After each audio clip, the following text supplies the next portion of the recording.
It's the summer festival season here in North Japan.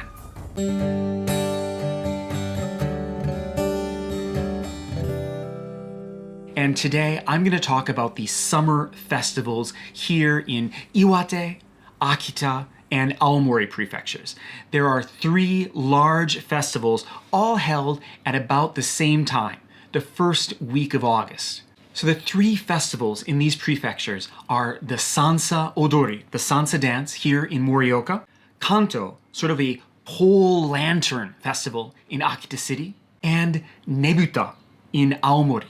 Nebuta is a sort of lantern float, and they take place not just in Aomori City, but also in Hirosaki, in Goshogawara, in a number of other towns in Aomori. With each festival, I will be evaluating its appeal based on the main event itself, the central part of the festival, the quality and quantity of the food available, the general atmosphere of the area where it's held, and finally, the level of excitement.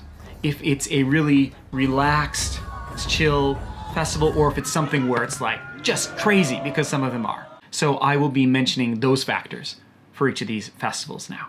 Sansa Festival is held around the 1st to the 3rd or the 1st to the 4th of August in most cases, though it can vary. This year it was the 1st to the 4th, which put it on weekdays. It was a Monday through Thursday. Sansa is first and foremost a parade of dancers. Some of the dancers are open-handed, moving their hands around as part of the dance. Others are carrying taiko drums, and others still are bearing flutes. The way it normally works is each company or neighborhood organization that is participating has its own group or team which moves together and has their own unique style of doing the dance and playing the music.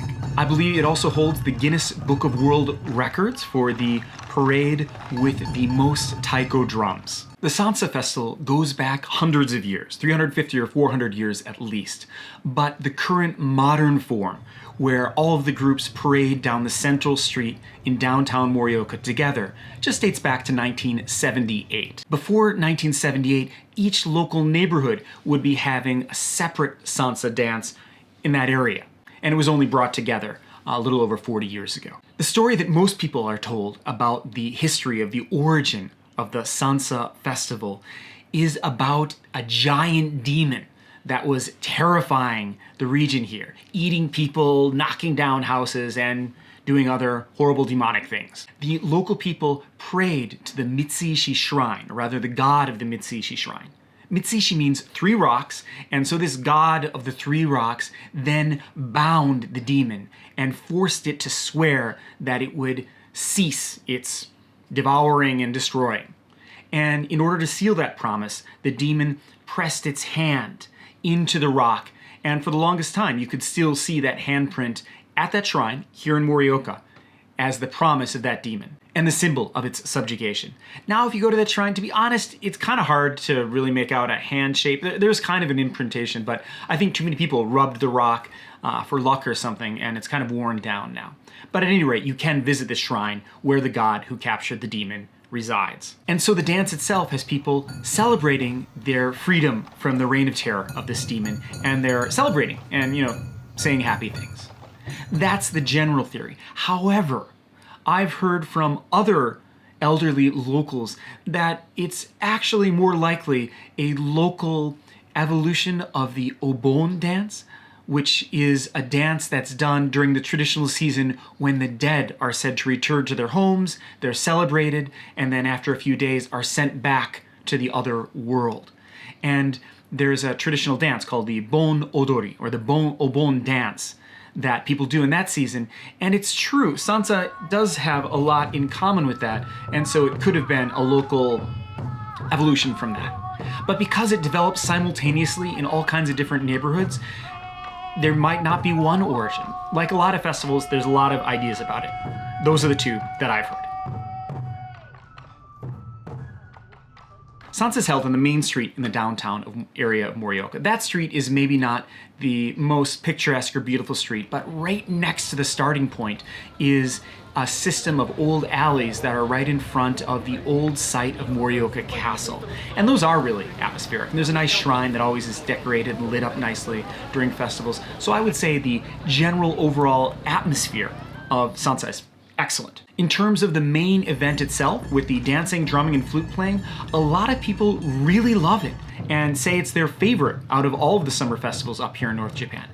To be 100% honest, it's nice, but for me, after watching it for maybe 10, 15 minutes tops, I'm ready to just hang out with friends, eat some food, have something to drink, and just soak in the atmosphere. And so for me, the main event is nice, but personally, I rather prefer things that are feats of strength or balance or at least something extraordinarily beautiful. So don't listen to me though, because a lot of people do like the dancing. In terms of vendors, we've got some really good food at this festival. I think better than most festivals because Sansa's held right near that old downtown. There's a lot of independently owned restaurants that put out their own tables and their own food.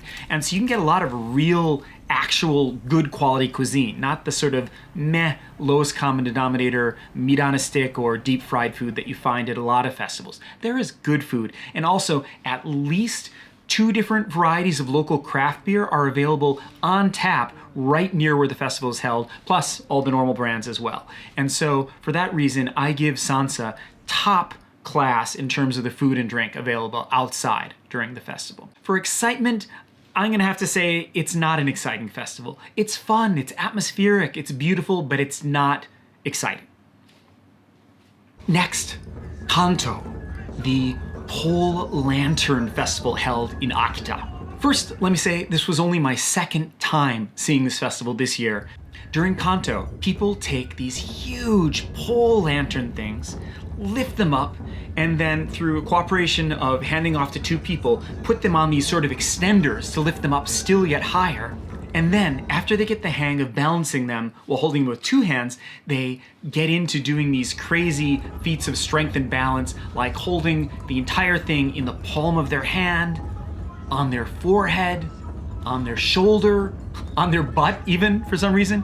It's really impressive. That said, this year, when I went, was the first year in 3 that they'd been doing it, and the pandemic is still in full swing in Japan, so it was scaled down quite a bit. And I think the people were a little bit out of practice too, because I saw a number of them falling down, whereas 10 years ago, when I went and watched this festival, I didn't see anyone let any fall to the ground, whereas at least 5 or 6 people had them crashing down this year. Of course, there was some wind.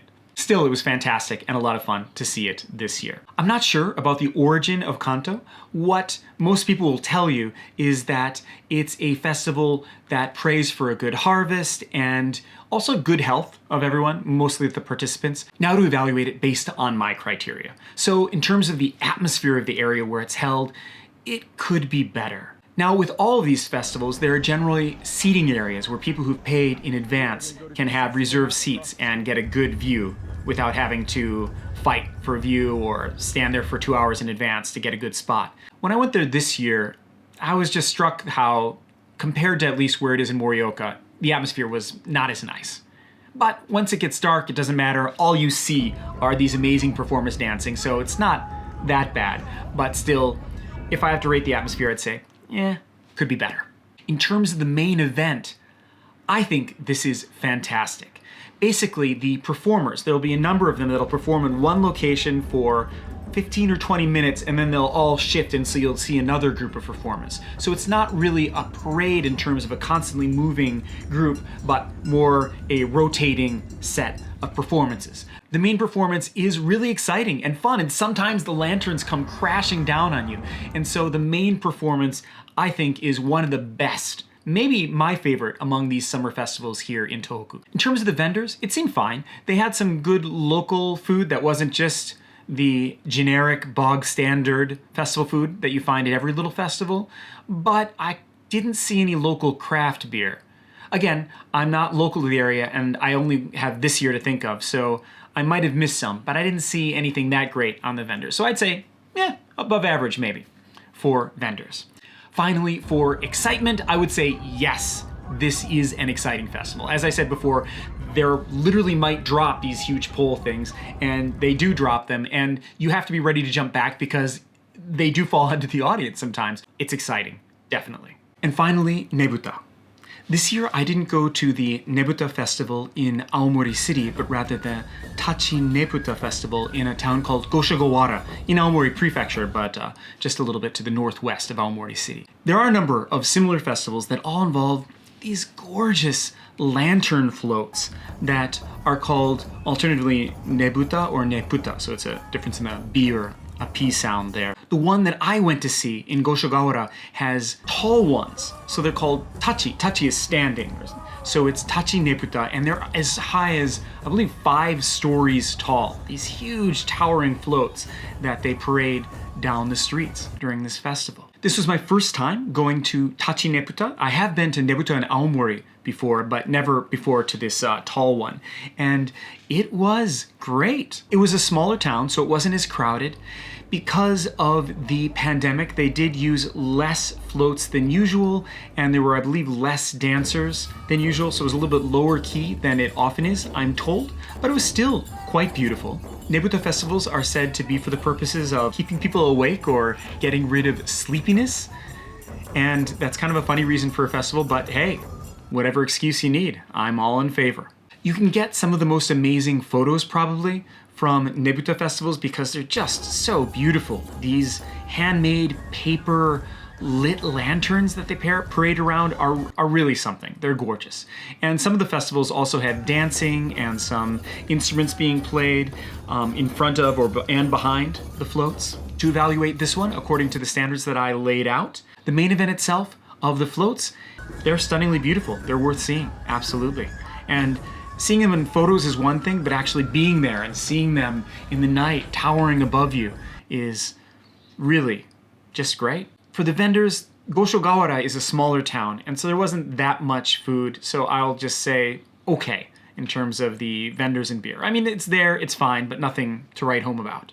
For the general atmosphere of the town, it was a smaller city, held right downtown. There weren't any really beautiful shrines or really cool narrow alleys around, so I'll say again, for the general atmosphere of the place it was held, fine.